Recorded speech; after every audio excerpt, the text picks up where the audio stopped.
She was just helping her sister. Until table 3 changed everything. Asterisk, the storm had started long before the rain.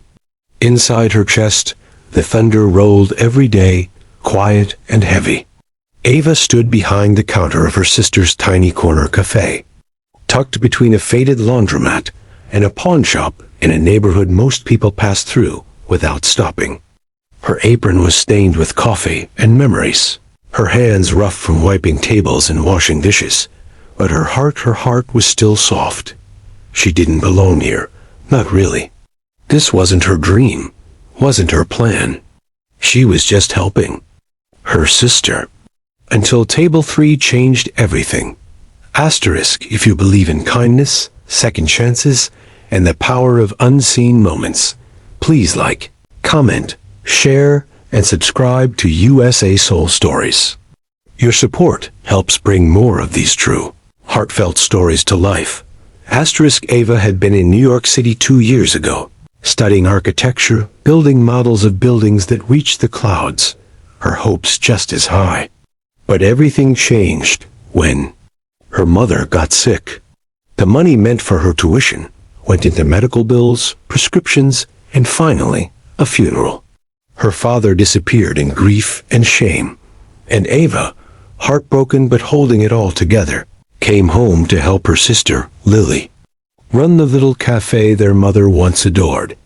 Asterisk, Lily had 2 kids, a mortgage, and eyes always half-tired. Ava told herself it was just temporary, just until Lily got back on her feet. But days turned to weeks, weeks to months. She made the best of it. She poured lattes with care, smiled at every customer, and told herself this was good enough. She was doing something real, something kind. But sometimes, at night, she'd lie awake wondering if her dreams had quietly died while she wasn't looking. Asterisk, and then one rainy Wednesday, everything changed. Asterisk, the cafe was quiet, with the usual scattered. Regulars hunched over their phones or books. Ava moved like muscle memory, refilling cream jugs, wiping down the pastry case, her mind already drifting toward the rent bill due next week. At exactly 10:17 a.m., the bell over the door jingled. A man walked in gray suit, umbrella in one hand, eyes scanning the room with purpose. He sat at table 3, the one by the window, where the light always hit just right when the clouds broke. Ava didn't think much of him. Tourists and business people wandered in sometimes when their GPS glitched. Asterisk, she walked over, notepad in hand, offering her warm, practiced smile. He ordered black coffee and a plain croissant. Simple, polite, efficient. But something about the way he looked at the cafe, the old brick walls, the flickering neon, open, sign made Ava pause. He didn't glance at his phone. He didn't look annoyed by the slight drip from the window frame. He just sat there, observing. Asterisk, for the next hour, he didn't move. He sipped slowly, watching. Occasionally, he'd scribble in a small notebook he carried. Ava caught herself sneaking glances. There was something about him serious, maybe a little sad, but not unfriendly. Just deeply thoughtful. When he finally left, he nodded politely, paid in cash, and dropped something into the tip jar with a folded piece of paper. Asterisk, Ava found it 10 minutes later. A crisp $100 bill and a note that read, "There's something special here. I'll be back." Asterisk, it gave her goosebumps. She showed it to Lily, who shrugged it off. Probably some real estate guy scoping the block. "Don't think too hard," she said. Asterisk, but he did come back. The next day. And the day after that. Asterisk, every morning at 10:17, rain or shine, he sat at table 3, ordered the same thing, and observed quietly. He started talking to Ava little by little. First small talk about the weather, then about the cafe itself. One day, he asked about the chalkboard menu and who came up with the quirky names for the drinks. Ava laughed and admitted they were her ideas. Asterisk, you have a good eye, he said simply. Then he wrote something in his notebook again. Asterisk, she found herself looking forward to his visits. Not in a romantic way, he was older, maybe in his late 50s, but in a way that made her feel seen, heard, like maybe her being here meant something more than just helping out. Asterisk, and then, one day, he didn't come. Asterisk 10:17 passed. Then 11. Ava kept checking the door. Nothing. The next day, still nothing. She told herself it didn't matter. He was a stranger. Maybe he was traveling. Maybe he found a fancier place uptown. But a week later, just when she'd started to let it go, he returned, this time not alone. Asterisk, he walked in with a woman in a navy blazer and a bright red scarf. They both sat at table 3. Ava served them with shaky hands, trying to ignore the curious flutter in her chest. The woman smiled, introduced herself as Michelle.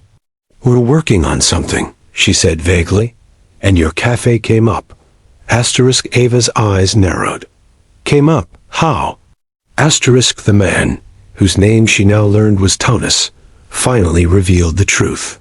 He was a senior partner at a firm that specialized in revitalizing community spaces and businesses in overlooked neighborhoods.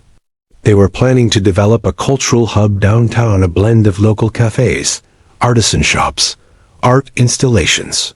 Thomas had been scouting locations, not for the cafe itself, but for people. Stories. Energy. Asterisk. You and your sister. You're not just serving coffee, he said. You're keeping something alive. That's rare. Asterisk, they offered Ava a proposal. They wanted her to be part of the design team, to help craft the aesthetic of the entire space, from architectural flow to community storytelling.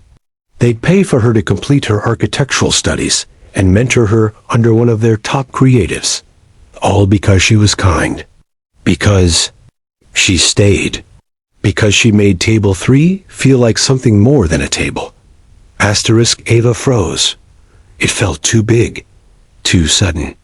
But Lily stood behind her, hands still in soapy dishwater, and said softly, Go, Ava.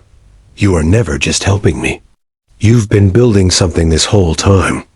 Asterisk, tears slipped down Ava's cheeks before she could stop them. That moment, that table, that stranger shifted the course of her life.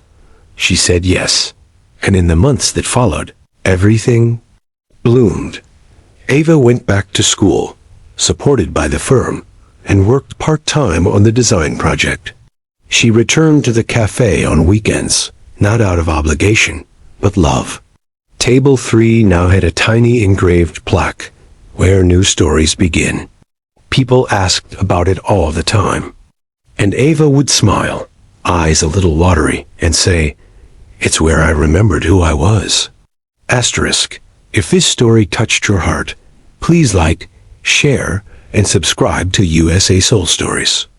And tell us in the comments, have you ever experienced a moment that changed everything quietly, unexpectedly, just like that? We'd love to hear your story. Asterisk, special request. Asterisk, please leave a comment, sharing a moment when someone saw something in you that you didn't yet see in yourself. Your story might inspire someone who needs it today. Asterisk. Absolutely. Here's a continuation and deepening of the story to ensure it fully fits the emotional arc and pacing of a 6,000-word YouTube story video.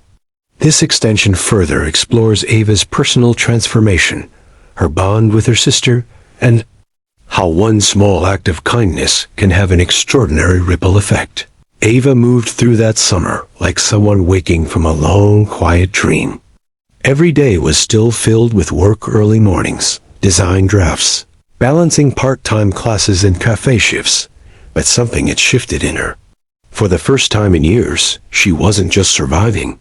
She was building again. Asterisk, her mornings now started with sketchbooks instead of just receipts. She'd sit outside on the cafe's tiny back porch with a warm mug in hand, scribbling designs for walkways, skylights, and seating areas that invited community and conversation. Sometimes, her little niece would join her, crayons in hand, adding lopsided hearts and rainbows to Ava's blueprints. Ava never erased them. In fact, one of those hearts ended up in the final mosaic design for the new Cultural Center's central courtyard, a secret between her and the universe. Lily watched her sister bloom with a soft kind of pride, the kind only older sisters carry, kind worn like a quiet badge after years of protecting someone through storms. But she also carried guilt. One night, after closing, Lily sat Ava down at the counter and said, "I know I held you back. I know this wasn't your plan." Ava looked at her sister, eyes red from fatigue, hair pulled back with a pencil, flour on her apron, and felt a pang of something bigger than words. "You didn't hold me back," she said. "You gave me roots. I just had to remember how to use my wings." And that was the truth. The cafe, the struggles, the long nights, they hadn't been detours. They had been the foundation. Ava's dream didn't just survive because of them. It grew deeper, wiser, more human. Months passed, and the Cultural Hub project became real. Construction broke ground. Murals began appearing on brick walls. Art students filled the streets with color. Local musicians performed in the open-air courtyard Ava had designed. People stopped walking past the neighborhood. They stopped in. It lingered in it, gave it life.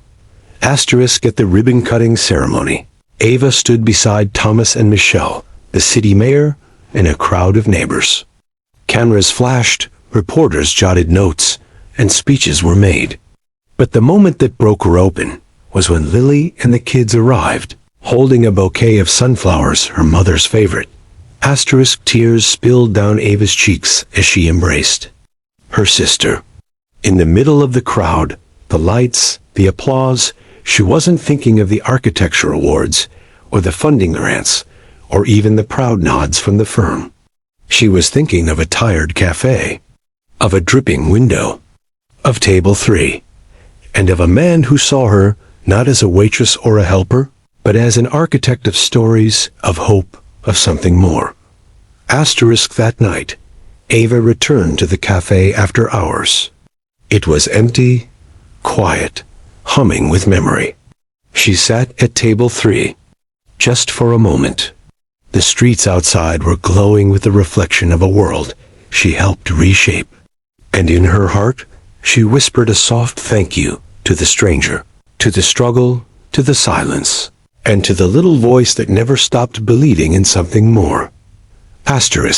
If this story moved you even a little, if it reminded you of a time you almost gave up, or a moment when someone lifted you up without you even asking, please like, share, and subscribe to USA Soul Stories. Your voice helps us keep telling stories that matter. And before you go, please leave a comment below about a turning point in your life that started with something small, a word, a gesture, a stranger. You never know. Your moment could become someone else's hope. Would you like a version of this story as a script or narration for YouTube voiceover use too?